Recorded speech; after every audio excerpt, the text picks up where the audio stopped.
Hey guys, Jackie here. I have some information for you today about magnesium and why magnesium is so important for our bodies. If you know anything about electrolytes or if you've heard of electrolytes, there are four different nutritional components that build up our electrolyte cells, and magnesium is the very first thing that needs to be in place for the rest of your electrolytes to work and to function. And so they're really important.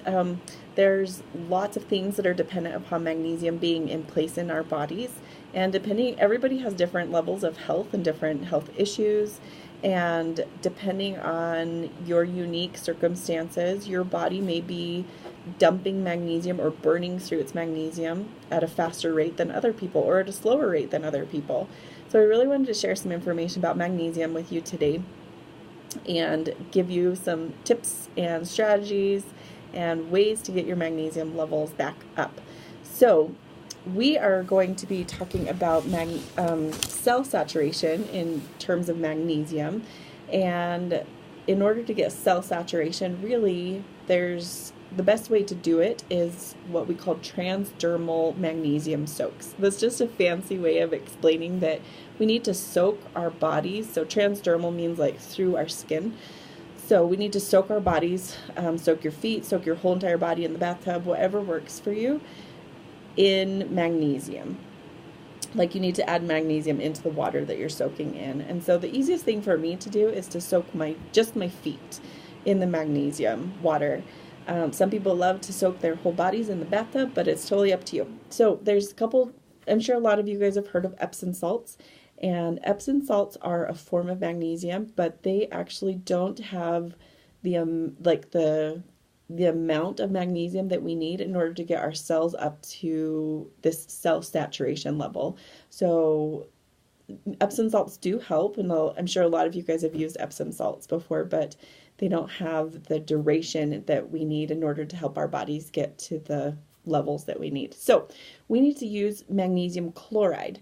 Epsom salts are magnesium sulfate, and we need to use magnesium chloride because magnesium chloride is the thing that gets our cells up to cell saturation with magnesium. So there's lots of different brands out there. I just went on Amazon for anybody that is not local in my area. I just went on Amazon and I just purchased this brand. It's called Ancient Minerals Magnesium Bath Flakes. So they look like Epsom salts. They're literally salt flakes, just like Epsom salts are. And if you look back here, yeah, it says right here, ingredients. Whatever that says, and then magnesium chloride flakes. So that's what you're looking for. If you don't choose to purchase this brand, then make sure that you are just getting magnesium chloride from wherever you're at. The way to make these flake salts into magnesium oil is you just combine the salt flakes with some water, and then you let the salt flakes dilute in the water, and that's what magnesium oil is. You can do a quick Google search on how to make magnesium oil, and it'll give you the right ratios, because I don't remember if it's like a cup of the flakes with a cup of water and you let it dilute. I can't remember if it's a 1-to-1 ratio, but just Google search real quick to figure out how to make magnesium oil if you're buying the flakes. You can buy magnesium oil already made, but I just like to buy the flakes and use it that way. So I'm going to read some notes about magnesium and why we should do things. So why we should soak our feet in magnesium. All right, so magnesium is super important for all sorts of things that happen in our body. Every cell is surrounded by magnesium, and so literally if there's stuff going on a cellular level in your body, then you need to get some magnesium in. So magnesium helps to improve our sleep. It helps our hormones to balance better, helps our thyroids function better, our immune system is strengthened, the mitochondria start to produce more energy. Those are all really good things. So if you're struggling with any of those issues, then you need to start soaking your feet in magnesium on a daily basis. Usually what I tell people to do is do a 30-day challenge where you get some magnesium and you soak your feet in this magnesium chloride every day for 30 days. And if you miss a day or two here or there, it's not the end of the world. the goal is really to get about 70 to 75% of the 30-day challenge done. So you're soaking about 75% of the days within the 30-day challenge. So you can miss a couple days here and there, but the key is doing it daily. You need to be soaking your feet for a minimum of 20 minutes and upwards of 45 minutes. The 45-minute mark is ideal, but the minimum is 20 minutes, and 20 minutes works great. If all you have is 20 minutes to soak your feet, then do it. If you can do it for 45 minutes, then soak your feet for 45 minutes. It's a really great time to just do some self-care, whether you're watching a television show or you're just meditating or journaling or reading a book. You can make it be whatever you want it to be. I have actually really loved the time when I just get to stop and soak my feet in magnesium. It's really awesome.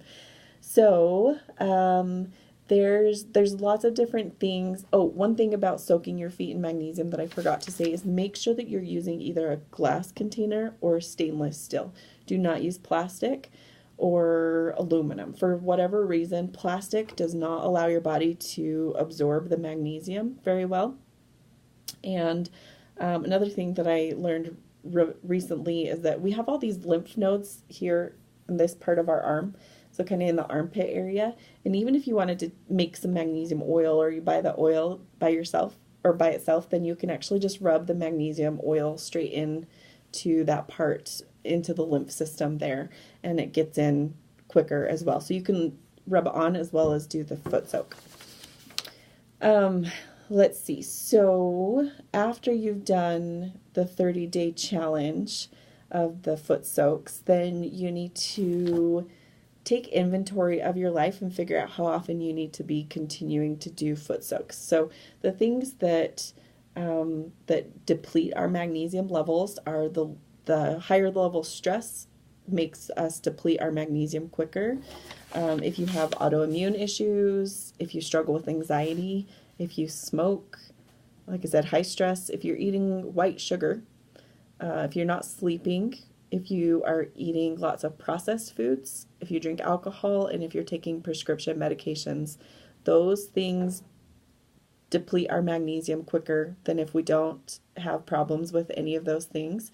And so if you don't have any medications and you're sleeping really well and your stress levels are pretty minimal, and you're eating lots of fruits and vegetables and not processed foods and things like that, then, and your anxiety levels are good, depression levels are good, then your magnesium burn rate is actually much lower than people that have those issues. And so you may, if you are in that good space, then you may not need to soak your feet in magnesium for maintenance purposes as often. Maybe once a week, or when you eat sugar, or when you feel the stress hitting. So all those things need to come into place. Need to come into play as you determine how often you need to soak. So if you have those issues, like if you have an autoimmune issue and you struggle with anxiety and you're not sleeping and you're eating lots of processed foods, then you may need to be soaking every other day or every 3 days to continue creating that cell saturation with that magnesium.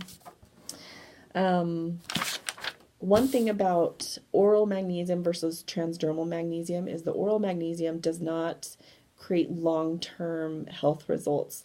The transdermal magnesium, aka soaking your feet or soaking in the tub with the magnesium, is the thing that does create the cell saturation and the long-term benefits of it. So let's see. There's a couple other things to think about as you're soaking your feet in magnesium. Magnesium works better when we're supporting it with things like vitamin B6 or boron. And apparently, I didn't know this until just recently, but pistachios and prunes are rich in vitamin B6. And so if you can get more of those into your body, great. An easy source of boron and calcium is actually soaked chia seeds. So most of us know what chia seeds are. They're those tiny little black seeds that sprout up or swell when you put them in some liquid. But we need to soak them before we'll actually digest them so that we can absorb the calcium and the boron. Let's see. Okay, so another thing that you could do while you're soaking your feet in magnesium is mix 1/4 of a teaspoon of baking soda in 2 to 4 ounces of water and drink it while you soak. The baking soda will help the magnesium get to the mitochondria, which are the energy producing parts of your body, or energy producing parts of the cell.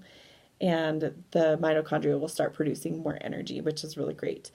Make sure that you don't drink more than that, because if you overdo it on the baking soda, then it can have some other negative side effects that we don't necessarily want.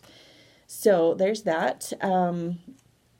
Like I already mentioned, soak for at least 20 minutes and upwards of 45 minutes. After 45 minutes, your body's absorbed all the magnesium that it needs, or that it can absorb from that foot soak. Some other questions that people ask are, can somebody else soak in the same water that I've just soaked in? They technically can, but there's not going to be enough leftover magnesium for them. And so it's just worth it to just start over with fresh water and put in some more magnesium. After you're done with your magnesium water, you can actually go outside and put it on your plants. Make sure that you don't put it on the same plants all the time, because it does have salt in it. It is a salt. So spread it around, but the plants will love that magnesium water. The one thing that I didn't mention is how much magnesium to put in your foot soaks. So if you are a full-sized adult, you only need 1/4 of a cup of the magnesium oil. So these are magnesium flakes. If you're going to use magnesium flakes, I would say use probably about 1/3 of a cup of magnesium flakes. If you're going to make the flakes into the oil, then go ahead and just use 1/4 of a cup of the oil. If you are a child, generally if you're 8 or 10 years old or younger, probably 8 years old is probably the measuring stick here. So if you're 8 or younger, then those kids only need 1/8 of a cup. So cut the dose in half for little kids. You can stick the 1/8 of a cup of magnesium in the bathtub with them. But again, if there's more than one child in the bath at a time, and you put 1/8 of a cup in, the child that needs more magnesium is going to absorb most of the magnesium. And so you may want to have them do it separately, or put one kid in with the magnesium and then take them out and put the other kid in and put some more magnesium in. So let's see, there's, I think that is all I wanted to share with you about magnesium. There's more to be shared, but that'll get you going. So go buy your magnesium. If you're here in Cache Valley, there's a store in Logan. It's called Living the Good Life Naturally, and they sell really great high quality magnesium oil in big half-gallon buckets. So that's a fantastic resource. Go get some from them. And I have loved soaking my feet in magnesium. I remember before I did the magnesium, I constantly had neck and shoulder tension and pressure and tightness and soreness and other pains and stuff in my body. I used to have regular headaches, but when I started soaking in magnesium, my sleep got better, my stress levels got significantly better. All my pain and tension in my neck and shoulders just really went away pretty nicely and easily. And it's fantastic. Plus I love it because it creates this time in my day where I just have to stop, which women struggle with. We tend to be on the go all the time. And it's so nice to have a reason to have to just stop and do something for yourself. So go buy your magnesium. Make sure that you have a glass or a stainless steel container to put your feet in. If you have essential oils, add some essential oils in to your foot soak. You can also add Epsom salts into the foot soak. You can add clay, you can add all kinds of other detoxing kinds of things for your foot soak. But basics are just the magnesium oil or the flakes, and sit and soak for 20 to 45 minutes and do it on a consistent basis. And it's fantastic. So hope you enjoy this. Reach out. Let me know if you have any questions or concerns about any of this, and we'll chat with you later.